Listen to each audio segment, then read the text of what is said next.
মাইয়া মানুষ অনেক সুন্দর একটা খেলা জানে। ছোটবেলায় পুতুলে মানুষ বানায় খেলে, আর বড় বেলায় মানুষকে পুতুল বানায় খেলে।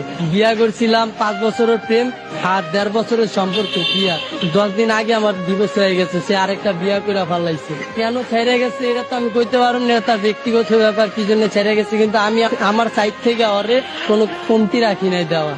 একটা মেয়েকে যতটুকু ভালোবাসার প্রয়োজন আমি ততটুকুই ভালোবাসছিলাম। মেয়েরা টাকার পাগল, তার জন্য আমার ফ্যামিলি ছাড়ছি, সে আমার ছেড়ে চলে গেছে।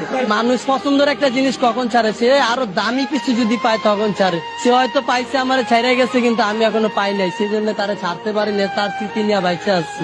তারে কথা দিয়েছিলাম ভাই যে সে যদি ছাইরা চলে যায় তাহলে আমি আত্মহত্যা করবো, কিন্তু ভাই অনেক কষ্টে বাইচে আসছি নিজের লাগে লড়াই কইরা। সেটার পর আমার বাইচা থাকার ইচ্ছাটা চলে গেছে। ভালোবাসার মানুষ হারানোটা অনেক কষ্ট, যার হারায় সেই বোঝে।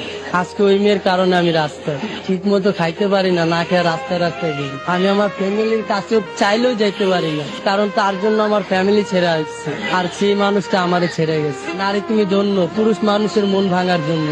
তাকে কি এমন কোনো কথা আছে যেটা বলা হয়নি, আজকে আমাদের মাধ্যমে বলবেন? তাকে একটা কথাই বলবো, আমি আজও তোমাকে ভালোবাসি। আপনার মুখে আমি একটা গান